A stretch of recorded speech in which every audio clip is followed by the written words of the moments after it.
Hi guys, it's Sonja again. So this is a video I've been wanting to do for a really long time, and it's probably going to be a long one, but it's about my son. His name is Gabe and he has Asperger's. Before I get started, I just want you to understand this is my truth and my story. I don't want to influence anybody on what their beliefs should be. You need to go with your own heart. I always think as a mom, I call it momdar. You need to go with what your truth is and what you know and what's in your heart, and always follow what's in your heart and what you believe to be true, because I think God, or whatever you believe in, gives us that instinct that mothers know what's best for their children if you just listen to that inner voice. That's all I'm going to say about that. And I do believe in vaccinations, so don't send me any mail saying, yeah, I can't believe you don't believe. I do believe in vaccinations. So here's our story. Gabe is now 13. And he was, what I would call a normal baby when he was born. He was sweet. He's mama, dada when he was little, about 9 months. And then we took him in for his MMR. And I know that after he had the MMR, that's the only thing I can think of that might have triggered. This is what I believe. I think it triggered it.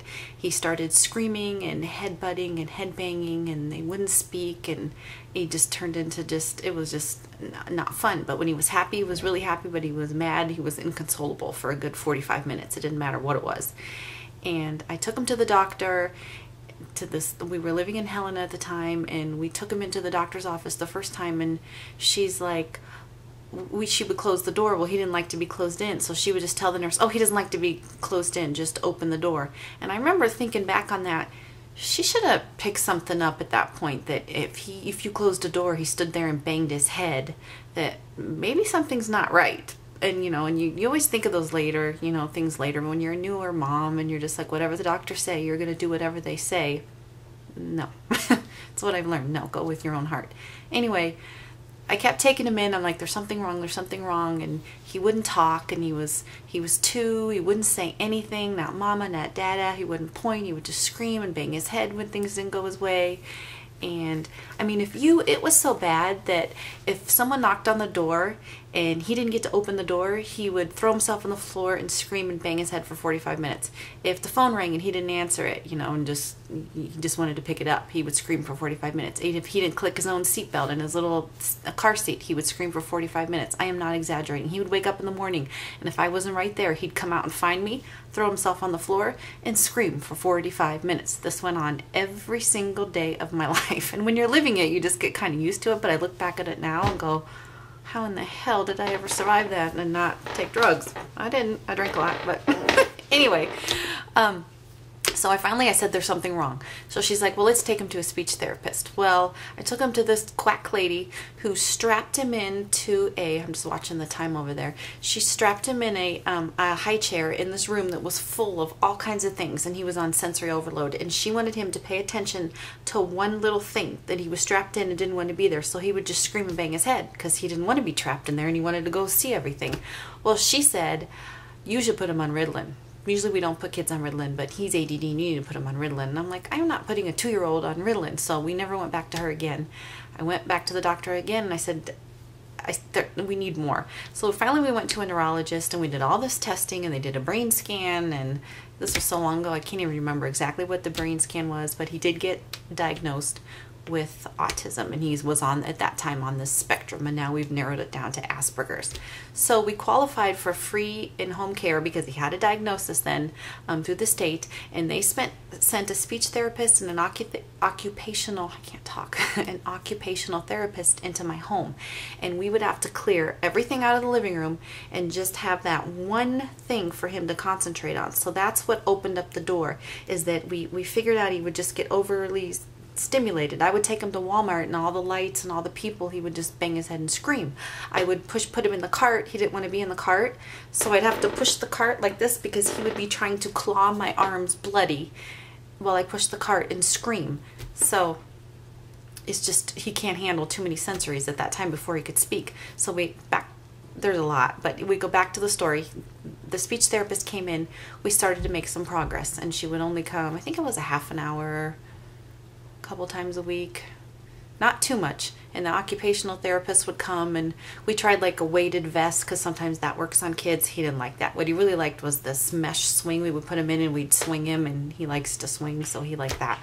But what we found out was once he could speak a word, and I remember his very first word, he was watching the Teletubbies, and he was watching the Teletubbies, and I believe he was like Tinky Wink, what are all the Tinky Winky Dipsy? Dipsy was his first word. He said Dipsy, and we were all like, he said Dipsy, and we were just so excited. And it just got better from there. He just, the more he could do, the more, you know, the more he could speak, then there was less head banging and scratching. I mean, he would get mad. And this is how I knew it was Asperger's. I watched Oprah. God bless Oprah, I miss her. But she had a show about a kid that when he got mad, he would go after somebody, and he would just have to get that aggression out, and then he could move on. Well, Gabe was doing that. He would get mad, and he would go after a sister and claw her face, or he would grab my arm and just, and you could just see it was a physical thing for him. And then he could get it out, and he could move on. So he just has to go through that process. And I thought, that's Asperger's. I knew before they told me that I could pinpoint it that was Asperger's. So we were doing speech therapist, we were doing occupational therapist, we lived in Helen at the time, and then my husband got transferred. He works for the post office. We had to move to Dillon, Montana, which is this tiny little town. And it was right before he turned 3 that week that we were trying to move, he was like really good. Like, he wasn't giving me too much trouble. He was being kind of quiet, and I could actually took him to the mall, and he kind of stayed with me, and I thought, wow, we're making some breakthrough. Well, that's not what it was. When we moved from Helena to Dillon, to this little town in Dillon, and we had to live in the hotel for a week because our other house, the people wouldn't get out, and there was a rental, and there was this whole big nightmare. We went swimming one night, and he loved to go swimming at the time, and I looked at him, and he's such a skinny little kid, and his legs look kind of chunky and fat, and I thought, oh, he's finally gaining some weight. Well, I went to squeeze his leg and left an indentation, and this was like at 10 o'clock no, maybe not 10, 9 o'clock at night. And I said, honey, we're going to the emergency room. There's something wrong. This is not right. I used to be an EMT, and I don't know how I didn't see it earlier. I think with just the moving, I was one of those bad moms that I feel guilty about, that with all the drama of moving, I didn't notice that he had gained 10 pounds of water in a week, because we had seen the doctor about 2 weeks before we left. And I thought maybe he's just getting a bug or something. So we take him to the emergency room, and this is just how God, I believe, works. There was one doctor there.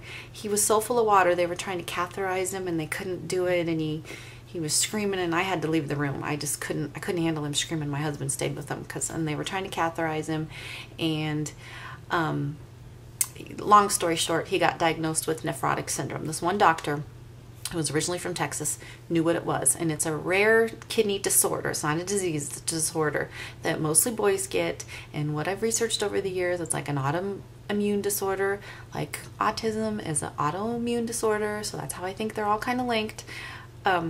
So he got diagnosed with Nephrotic Syndrome. So he was in the hospital for 3 days. He turned 3 in the hospital, and it was the most traumatic thing I've ever gone through. Is your 3-year-old laying in a hospital bed, you know, full of tubes, and just wants to go home, and he can't really talk, you know, he only says a few words, but did learn how to say get out, because the nurses would come in to draw his blood and stuff, and he would tell them to get out, and then they would like hurry, and then they would just kind of back out of the room. And he watched Toy Story every single day, so every time I see Toy Story, I always think of that hospital, because, you know, with kids with Asperger's and stuff, they get transfixed on one thing. So for him, it's one movie at a time, and he will watch a movie to death for probably a month. He'll only want to watch one movie, one show. Drives you crazy. I know word for word Toy Story. I mean, there's so many movies I know word for word. It's not funny, but so anyway, so we got through that. They had to put him on prednisone, and so he gained a ton of weight. And if I can find the pictures, I'll put them on here at the end. He just blew up he went from being 10 pounds of water, and then looking really like hollow under the eyes and really skinny, and then blowing up from the prednisone, and he was just all bloated. He got the little moon face, and we were still in the hotel for this week. It was a nightmare. And once he started getting all the water out, he would pee through his diaper, and I would get up like every 2 hours, set the alarm to change his diaper, and he'd still pee through the diaper and all over the bed. And I made sure I tipped the the housekeepers really well because there was nothing I could do. I put towels under him and it was a nightmare. So we got through that, went to that lovely Dr. Blake in Dillon, love him. He, you know, kept on track with Gabe, you know, and so now, so we did the prednisone thing, and then we'd be on it for 6 weeks, you know, his protein levels would normal out. We'd take him off, taper off the prednisone, he'd be off it for a couple weeks, start all over again. I would notice he had swollen, he would get water under his eyes, and then I knew, oh, it's coming back. So I have little dipsticks and I'd check his protein, and then I would see that that's starting all over again. So we'd go back to the prednisone. We did this for a long time. We lived in Dillon for a year, then we had to move. And so I had to say goodbye to Dr. Blake, but he was awesome. So we moved back to Billings. My husband got transferred back to Billings, and then we started seeing a nephrologist here, which we've seen ever since her name. Well, we started with one Dr. Nossman, and he retired, and then we moved to Dr. McGuire's, who we have now. But Dr. Nossman said, okay, we've been doing the prednisone, this isn't working so well, let's move on to Cytoxin. So we tried Cytoxin, which is a chemotherapy drug, and that knocked it out for almost a year. So I'm going to leave Nephrotic Syndrome and go back to Asperger's. So by the time we moved back here, Gabe was in, he qualified for early intervention preschool, early intervention preschool. And so he went to preschool. He took a little bus sometimes, but sometimes he'd fall asleep on the bus, so I'd have to go on there and get him, and I would just take him. But he did well in preschool. And also while we were in Dillon, we had a great speech therapist that wasn't just a speech therapist. She made him read a book like No, No, David. And he hated that book because he hated conflict, and he didn't like anything that would make him do something he didn't want to do or made him uncomfortable. And No, No, David, if you've ever read that book, the little boy gets in a lot of trouble, and it's like, no, no, David. And Gabe would scream, and I'd have to hold him, and we would make him go through the book. We just made him do things, and it was horrible. And I wish I could have just, oh, we're not going to make him read this book. But doing that really helped him. Or playing a board game, he hated losing. Well, sometimes you have to lose. Those are life lessons, so I couldn't always let him win. So he would scream and throw the board game, but we made him do it. And that lady, I wish I could remember her name, it was so long ago, was more than just a speech therapist. She was awesome.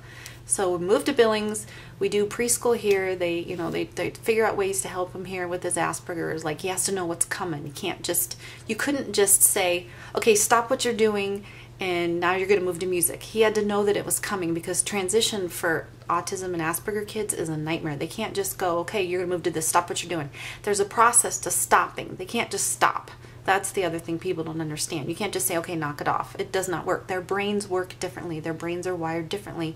And if you want to deal successfully with a kid with Asperger's or autism, you need to figure out how their brain works, because they're not going to change their brain for you. That is the one thing I've learned. You must figure out how they work. So we got him in the preschool, and then I put him in kindergarten. And this is where life gets interesting. Put him in kindergarten. He has a hard time because he's in a regular kindergarten classroom. He qualifies for speech, so the speech therapist, his speech is coming along. He's, saying a lot more. He's pretty much, by the time he hits kindergarten, he's full on speaking. And so whatever it was that we, were rerouting in his brain, I believe is what all the therapy does. It just rewires their brain. And so if you start when they're really young, he's a success story. That's what I want to say. He is a success story. And we went from headbanging, screaming to, okay, he's in a regular kindergarten classroom with a lot of issues and no friends and a lot of screaming when things didn't go his way. If he didn't get the library book he wanted, he's obsessed with Star Wars, he would flip chicken. It was 45 minutes of screaming underneath his desk. They just had to learn to just let him get through it, and then he'll move on and make sure transitions are smooth. So I wanted to hold him back in kindergarten because he was still about a year delayed at this point from everybody else. With speech, with academics, with behavior. And I sat in a meeting with the principal and his teacher and his future teacher and his therapist, and they all said, no, you don't really need to hold him back. That's just going to hurt him. You need to move him on to first grade. And so I figured, well, if I've got 5 experts telling me he needs to move on, and this is nothing against the school. I work at the school. I love everybody at the school. This is just me telling you I should have listened to my inner momdar, is what I call it. And they all told me no. So I'm like, okay, we'll move him on. Well, he had a hard time. He's continued to have a hard time, in first grade. So we made it through first grade. He's still at the bottom. A lot of behavior problems, always at the office. Playground was a nightmare. Friends, nightmare. Second grade, same thing, same old stuff. Gabe's always in trouble. He's at the office. Gabe's screaming and yelling. you know, well, what happened to him in second grade is the kids started to figure out how to get a reaction out of him. This is just, you know, I don't hold anything against kids, but this is just because I worked there. I could see what was happening, which is really hard, because if you could just drop him off and go about your day, it would be great. But I started working there when he was in first grade because I was there all the time anyway. So they're like, do you want a job? And I'm like, sure. So I became a parapro, which is a early intervention reading. I help K through 3. I'm just like a teacher's aide, but best job in the world. And so they would come and get me when he was having a meltdown, which really helped. So I think, again, God put me there for a reason, or whoever you believe in, that's why I was there. So we get him second grade. Oh yeah, what the kids were doing to him. They would take his lunch and hide it. And then he would be screaming and yelling. And then they would say, well, Gabe's screaming and yelling. And then they'd be like, okay, Gabe, go to the office for screaming and yelling. Well, nobody would go back to find out why he's screaming and yelling. He's not a kid that screams and yells for no reason. This is what I've had to deal with every year up until, I still have to deal with it, that you must figure out why these kids are having a meltdown. They don't just have a meltdown for no reason. So the fight I've always had with the school is go back and find out why. And once they figured out, well, the kids were taking his lunch, hello, then the lunch ladies would start watching the kids and go, okay, they don't take his lunch because he's going to scream. He's not good at, you know, expressing. He gets angry first. And that was the thing when he started to get, once he could speak, then he would get really angry about things. So when he got to third grade, the playground was just always a nightmare. He would get so mad if he couldn't get a swing, or kids would do something to him, or, you know, and he would just get angry really quick. Well, one of the teachers said it's time to come in, and he didn't want to go in yet. So he picked up rocks and sand and threw it in her face, and that sent him down to the, and come to find out, it wasn't just because he went in. He was already mad because he was building a sandcastle and a kid came and stomped on it. So he was already in an agitated setting. And then for that teacher to come over and say, okay, we got to go in right now, just put him over the edge. And there's always things with Gabe, and I'm sure with a lot of kids, things build up and they build up and build up. And so what I've tried to do is stop it from the beginning and find out, why are we getting to this level and this level? We got to stop it. Like I was saying, the school needs to be more responsible. And I apparently live in this dream world where people are going to look out for these kids, because they're not. They're too busy. And it's not their fault, but our schools are, you know, there's too many kids. There's not enough people. These kids like Gabe, I think, should have an aid. An emotional aid. But once he starts doing good academically, they don't care about the emotional part. They just want him to stay out of trouble. But I digress. So the day he threw the sand in the face, I said he can't be angry and getting in trouble like this, because the principal pretty much told me we may have to remove him from the school if he does things like that. And I'm like, what do you mean remove him? And because he's not in a regular class, because he isn't in a regular classroom, they can suspend him, which I got so upset because he has a diagnosis. Now, if he was in the special ed room and those kids are bouncing kids around and knocking teachers in the wall, they don't throw those kids out. So this is where I have an issue, and I wish I had more time and money, because I would be going to Capitol Hill and marching on that, because I just don't think it's fair. They need to provide more safety then for those kind of kids and not kick them out of school, because that just starts, I feel so sorry for kids that have never been diagnosed and they're just called troubled or manipulative, because it is a nightmare for those kids and nobody knows why they're acting that way, and it just makes me ill. But let me go back, because I'm very passionate about this. Anyway, so I finally start taking him to a behavioralist, because he's about in the third grade. And we tried some different ADD drugs. They didn't work. We tried guanfacine. He fell asleep on the desk. Didn't work. You know, I knew within 3 days. Like, when he was on ADD med, he was in the shower screaming, singing at the top of his lungs, "My sister is so ugly." And I'm like, "She's so ugly." And I'm like, he's going to have a heart attack. And he was spinning around, and no, not the right drug. So finally we put him on Risperidol. Magic pill. And I know there's a lot of bad things on the TV and about Risperidol, but let me tell you, for my kid, it's been a life changer. He was present. He would look you more in the eye, where he didn't so much before. He would just focus on whatever he was doing. The anger let go. He wasn't as angry. He could focus better on school. Magical pill. So then things started getting really better in the third grade. And so then I decided, you know what? He's still about a year behind. His behavior's a little bit better. He's not moving on to third grade. We're going to repeat third grade. Well, let me tell you, when I asked the principal, I want to, keep him in third grade, she kind of said, that's your choice, but it's like a death for a child if you hold him back, and all these studies and whatever. And I admire this woman. I appreciate that she has a job to do, but kind of made me mad. And then, you know, I petitioned. I'm not in the school I'm supposed to be in, so I petitioned to go to that school because we moved, and for him to switch schools would be a nightmare, so they always let me stay. And she mentioned to me that I'm welcome to go to my home school, which was devastating to me because I work there. These are my friends. I was shocked. So I went back to the behavioralist and talked to him about it, and he wrote a letter saying that they believe that this is in the best interest. And hold on just a minute, someone's knocking on the door. It's my daughter.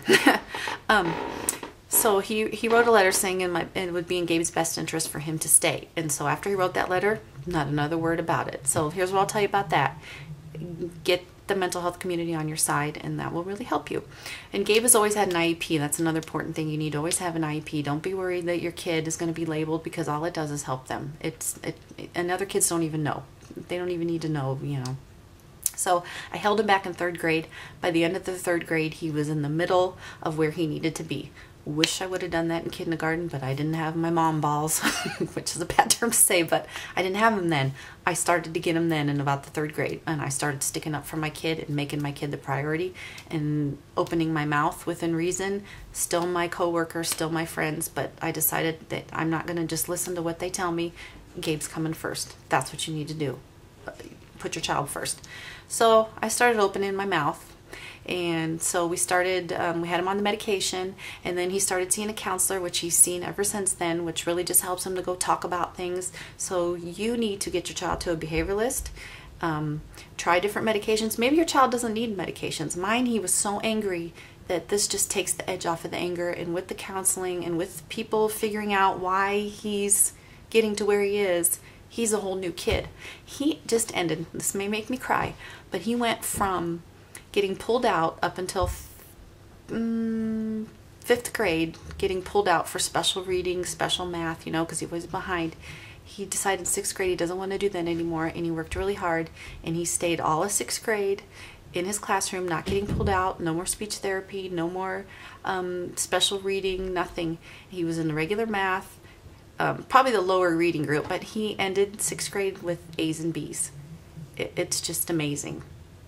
So 7th grade, you know, I had everybody trained, as I call it, you know, from the counselor on down, the teachers, you know, please figure out why he's upset. And it's a hard work, and you have to stay on the teachers. You have to stay informed. You have to be there. There's no other way for your child to survive elementary school if they have autism or Asperger's, if you were not involved. You just have to be. If not, your kid's going to end up in the juvenile. If I didn't do what I did with Gabe, this is what I believe, and I'm not bragging, he would end up in juvenile detention because his anger would have been out of control.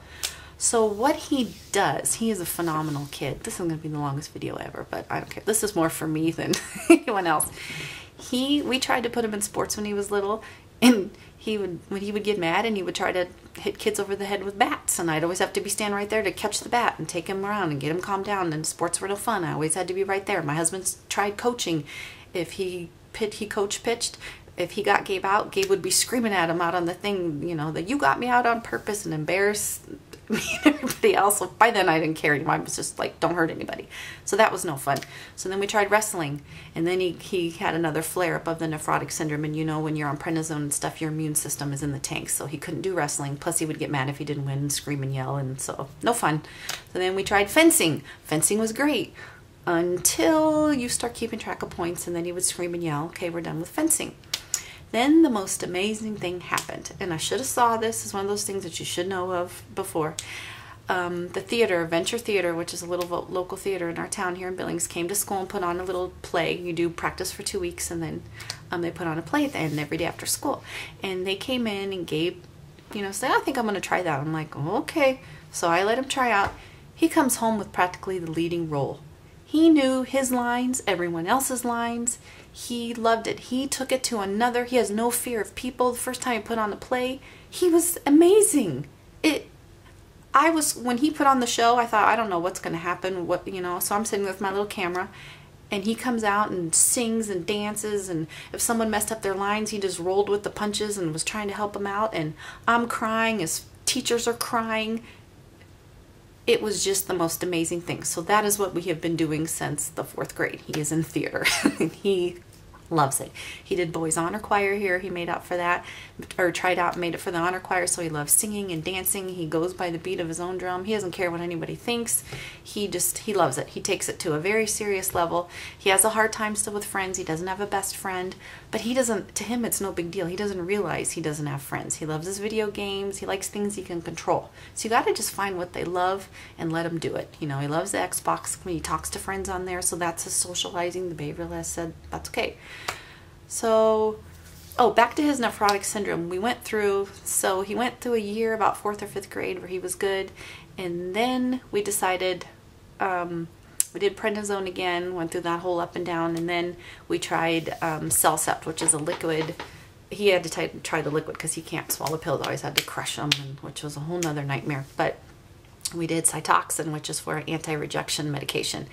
And since he's been on that, we're going on 2.5, 3 years, he's in remission. So we think that he is he's grown out of the nephrotic syndrome. We hope. It could always come back, but it's something they think that they can grow out of. So we think that we're done with that. So we still go. I still check his urine. Every time, if he wakes up with puffy eyes, I'm like, go to the bathroom. We got to check your urine. But it's good so far. So we finally got that out of the way. So I'm hoping he goes into 7th grade, a little more confident. He's got his counseling behind him. He's still on the Risperidol. We've actually added a antidepressant to it because he had some days where he would get upset, and he ended up, in the hospital because he wanted to kill himself. But it was just like little things, but you have to always go back and find out. A bunch of little things can add up to a gigantic disaster. So you have to find out, you have to be diligent on these kids and not let them go in depression. So I don't know what's going to happen in junior high. I don't know what's going to happen in high school, but he is the sweetest kid. He'll do anything for you. He just has to be taught all those social skills. Like, he doesn't remember to ask people their names or how they're doing. He just kind of focuses on his own thing. He doesn't go looking for trouble. It finds him. Kids know how to get a reaction. That's just how kids are. So the one thing I want to tell you about what I think triggered his autism was the immunizations. I think that just sent him over the edge. I believe in immunizations. I think everybody should get immunized. I just think we do too much too soon. I think shooting a baby up, unless you're leaving the country, you don't need to do it. I think you need to spread them out and do one at a time. This is my own opinion. I would get my child vaccinated for everything that he was, but I would spread him out because I know what he was like before the MMR, and I know what he was like after. And that's all I'm going to say about that. I know my own truth. I don't think we'll ever find out why. Maybe we will. I don't know. But I know there's more of these kids coming. I know we need more help in the government. I don't think they want to, this is my opinion. This is being conspiracy. I don't think they want to say that they trigger it, because then they set themselves up for probably lawsuits and having to cover more things. Everything that all the therapy that we've done with him, we've had to pay out of our own pocket. Luckily, we have good insurance, but we've had to pay for all that, other than school, what he qualified in school. So, fight for your kid. That's what I want to say. And if, a lot of people call him manipulative and spoiled. Well, that's not what it is. That's what they think Asperger's kids are. They're spoiled. They're not. They have their own process and they've got to go through it. So I know I've rambled on, but if you have any questions for me, let me know. Please don't bash me. I'm just a mom trying to do the best I can, and these are my truths. I don't know what's going to happen in junior high. I'll have to keep you posted, but he is a phenomenal kid, and look for him on Broadway someday. Thank you so much for listening. I appreciate it. This helps me probably more. If this helps one mom, I will be so happy. So I hope you have a great day, and thanks for listening. Bye.